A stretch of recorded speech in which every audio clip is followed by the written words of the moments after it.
அறிவோம் அருள்வாக்கு காணொளி நேயர்களுக்கு வணக்கம். சென்ற வாரம் ஒரேவு மலையில் எலியா கடவுளை சந்திப்பதை பற்றி சிந்தித்தோம். இந்த வாரம் சிரியா இஸ்ரேல் போர் பற்றி சிந்திப்போம். சிரியாவின் மன்னனான பெனதாது பெரும் படையை வைத்திருந்தான். அவன் இஸ்ரேலின் தலைநகரான சமாரியாவை தாக்குகிறான். இஸ்ரேலின் அரசனான ஆகாபுக்கு ஆள் அனுப்பி அவனிடம் இருக்கின்ற பொன், வெள்ளி, மனைவியர் மற்றும் மைந்தர்களை தனக்கு உடைமையாக்க வேண்டுகிறான்.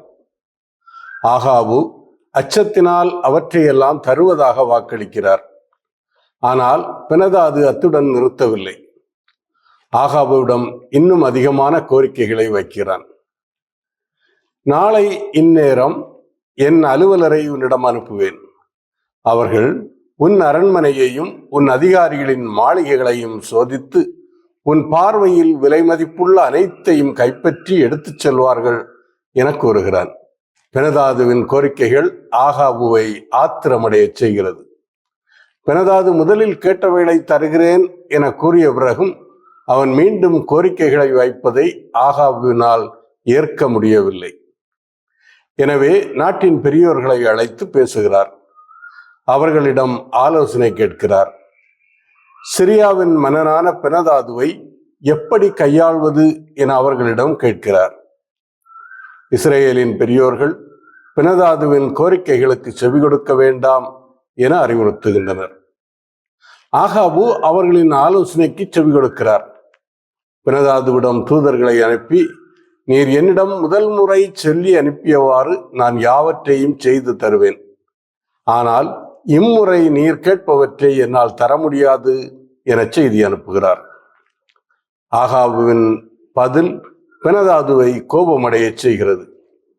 பெனதாதுவுக்கும் ஆகாபுவுக்கும் இடையில் ஒரு வார்த்தை போர் நடக்கிறது. பெனதாது சமாரியாவை தரைமட்டமாக்கி புழுதியாக்குவேன் என்கிறான். ஆகாபுவோ போர்க்கவசம் அணிந்தவுடன் போரில் வென்றவன் போல் பிதற்றக்கூடாது என மறுமொழி கூறுகிறார். இருவருக்கும் இடையில் போர் தவிர்க்க முடியாத ஒன்றாக மாறுகிறது. ஆண்டவர் ஆகாபுவுக்கு ஆதரவாக வருகிறார். இறைவாக்கினர் ஒருவரை அனுப்பி ஆகாபுவை திடப்படுத்துகிறார். பெனதாதுவுக்கு எதிரான போரில் அவரை வெற்றி பெறச் செய்வதாக வாக்களிக்கின்றார். அதன் வழியாக ஆண்டவரே கடவுள் என்பதை ஆகாபு அறிந்து கொள்ள வேண்டும். ஆகாபு இறைவாக்கினரிடம் 2 கேள்விகள் கேட்கிறார். யார் மூலம் இது நடைபெறும் என முதல் கேள்வியை கேட்கிறார். அதற்கு இறைவாக்கினர், மாநில தலைவர்களின் இளம் வீரர்கள் மூலம் இது நடைபெறும் என பதிலளிக்கின்றார். 2வது கேள்வியாக போரை யார் தொடங்க வேண்டும் என கேட்கின்றார். இறைவாக்கினர் அதற்கு மறுமொழியாக நீர்தாம் என பதிலளிக்கின்றார். இறைவாக்கினரின் வார்த்தைகளுக்கு ஆகாபு கீழ்ப்படுகின்றார். போர் தொடங்குகிறது. ஆகாபுவுடன் மாநில தலைவர்களின் இளம் வீரர்கள் 232 பேரும் இஸ்ரேல் மக்களில் 7000 பேரும் தயாராக நிற்கின்றனர். பெனதாதுவின் படையும் அவருக்கு துணையாக வந்த மன்னர்களும் பாசறையில் குடிவரியில் இருந்தபோது ஆகாபுவின் மாநில தலைவர்களின் இளம் வீரர்கள் முன் செல்ல இஸ்ரேல் படைகள் அவர்களை தொடர்ந்து சென்று திடீரென எதிரிகளை தாக்குகின்றனர்.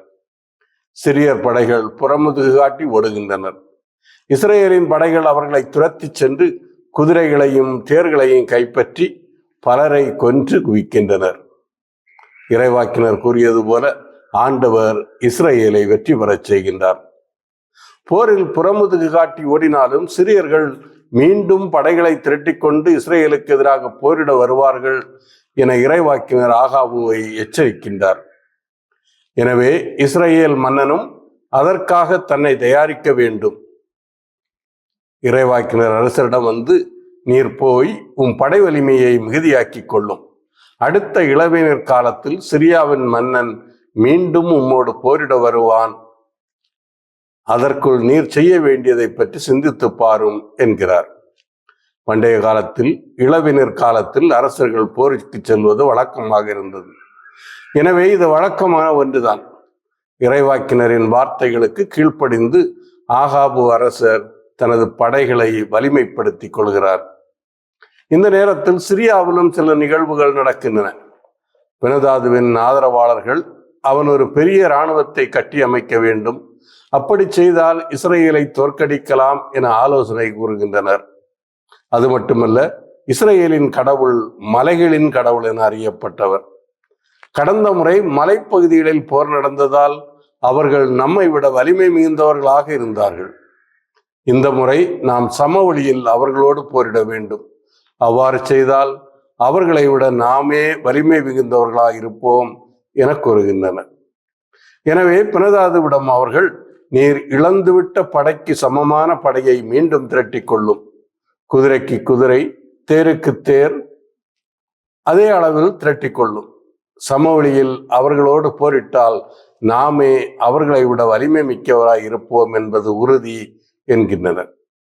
பினதாதுவும் அவர்களின் பேச்சுக்கு உடன்பட்டு அவர்கள் கூறியபடியே செய்கின்றார். இளவேனிற் காலத்தில் சிரியர்களும் இஸ்ரேலரும் மீண்டும் போருக்காக அபேக் நகரில் ஒன்று கூடுகின்றனர். சிரியர்கள் பெரும் படையுடன் வருகின்றனர். இஸ்ரேலரின் படை சிறியதாகவே உள்ளது. அவர்களுக்கு முன் இவர்கள் இரு சிறிய ஆட்டு மந்தைகளைப் போல் காணப்பட்டார்கள். சிரியரோ அங்குள்ள பகுதியையே நிரப்பிவிட்டனர் என ஆசிரியர் பதிவு செய்கிறார். சிரியாவின் படையினர் எண்ணிக்கையில் அதிகமாக இருந்தாலும் அவர்கள் வெற்றி பெற முடியாது என கடவுளின் அடியார் ஒருவர் இஸ்ரேலின் அரசனுக்கு உறுதியளிக்கின்றார். ஆண்டவருடைய ஆற்றல் அதை செய்யும். இஸ்ரேலின் கடவுள் மலைகளுக்கு மட்டுமே கடவுள் அல்ல, அவர் அனைத்து இனங்களுக்கும் நாடுகளுக்கும் கடவுள். 2 இராணுவமும் 7 நாட்கள் பாசறையிலேயே தங்கியிருக்கின்றனர். அதன்பின் போர் தொடங்குகிறது. இஸ்ரேலின் படை வீரர்கள் சிரியாவின் படை வீரர்களில் 1,00,000 பேரை ஒரே நாளிலேயே வெட்டி வீழ்த்துகிறார்கள். இஸ்ரேலின் வெற்றி உறுதி செய்யப்படுகிறது. சிரியர்களின் அரசனான பினதாது தப்பி ஓடுகிறான். அபேக் நகரில் தஞ்சம் புகுகிறான். அங்கேயும் அவனுக்கு பாதிப்பு வருகிறது. அவனுடைய படை வீரர்களில் எஞ்சியிருந்த 27,000 பேரின் மேல் சுவர் இடிந்து விழுந்ததால் இறக்கிறார்கள். உள்ளறை ஒன்றில் ஒளிந்து கொண்டிருந்த பினதாதுவிடம் அவனுடைய பணியாளர்கள் இஸ்ரேலின் அரசனிடம் அவனது உயிருக்கு பாதுகாப்பு தேடி வேண்டுவதற்கு அறிவுறுத்துகிறார்கள். இதே பணியாளர்கள்தான் இஸ்ரேலின் கடவுள் மலைகளின் கடவுள், நாம் சமவெளியில் அவர்களுடன் போரிட்டால் அவர்களை வென்றுவிடலாம் என்று கூறியவர்கள். பினதாதுவின் பணியாளர்கள் சாக்கு துணியை இடுப்பிலும் கயிற்றை தலையிலும் கட்டிக்கொண்டு இஸ்ரேலின் அரசனிடம் வருகிறார்கள். அவர்கள் அரசனிடம், உம் பணியாளர் பினதாது எனக்கு உயிர் பிச்சை தாரும் என்று உம்மிடம் மன்றாடுகிறார் என கூறி அவருக்கு உயிர் பிச்சை கேட்கிறார்கள். இஸ்ரேலின் அரசன் அவர்களுக்கு செவிசாய்க்கின்றார். பினதாதுவை உயிருடன் போக விடுகின்றார். அது மட்டுமல்ல, பினதாதுவுடன் ஒரு உடன்படிக்கையும் செய்து கொள்கின்றார். அந்த உடன்படிக்கையின்படி பினதாதுவின் தந்தை இஸ்ரேலிடமிருந்து கைப்பற்றிய நகர்களை பினதாது திருப்பிக் கொடுக்க வேண்டும். இரண்டாவதாக, தமஸ்கு நகரில் இஸ்ரேலின் அரசன் கடை வீதிகள் அமைத்து வணிகம் செய்யலாம். இந்த உடன்படிக்கையில் கையொப்பமிட்டபின் பினதாது அனுப்பி வைக்கப்படுகிறான். சிரியாவின் திட்டங்கள் அனைத்தும் இவ்வாறு ஆண்டவரால் தகர்க்கப்படுகின்றன. இஸ்ரேலருடன் போர் தொடுக்கும் முன் சிரியர்கள் இருந்த நிலையை விட மிகவும் மோசமான நிலைக்கு தள்ளப்படுகின்றனர். ஆகாபு சிரியாவின் மன்னனான பினதாதுவை கொல்லாமல் உயிர் பிச்சை தருவது ஆண்டவர் முன்னிலையில் குற்றமாகிறது. ஆண்டவர் இஸ்ரேலருக்காக போரிடுகின்றார். எனவே அது ஒரு புனித போர், ஆண்டவரின் போர். புனித போரின் விதிகளின்படி போரில் கைப்பற்றப்படும் அனைத்தும் ஆண்டவருக்கு அர்ப்பணிக்கப்பட வேண்டும். அர்ப்பணிக்கப்படும் அனைத்தும் அழிக்கப்பட வேண்டும். எதையும் அல்லது எவரையும் உயிருடன் விட்டு வைக்கக்கூடாது. அரசன் சவுல் பதவியை இழப்பதற்கு காரணமாக இருந்தது அமலேக்கியர்களின் அரசனான ஆகாகை அவன் கொல்லாமல் விட்டதுதான். ஆகாவும் கொல்லப்பட வேண்டிய சிரியாவின் மன்னன் பினதாதுவை கொல்லாமல் விட்டதால் சாவு தண்டனைக்கு உள்ளாக்கப்படுகிறார்.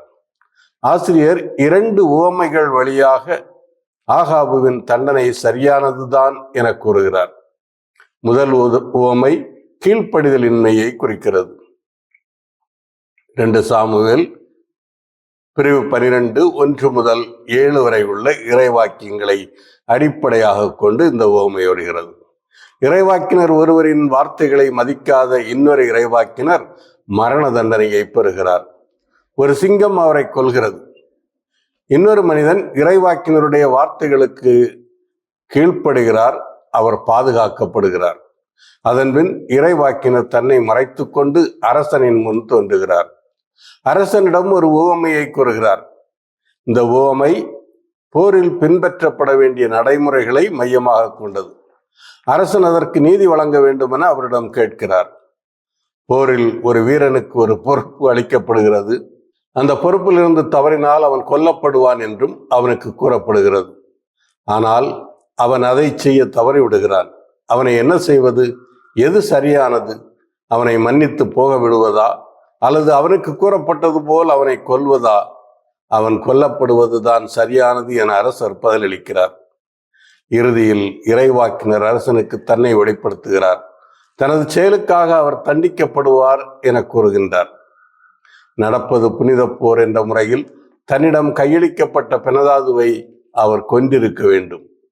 அவரை கொல்லாமல் அவரோடு உடன்படிக்கை செய்து கொண்டது பாவமாகிறது.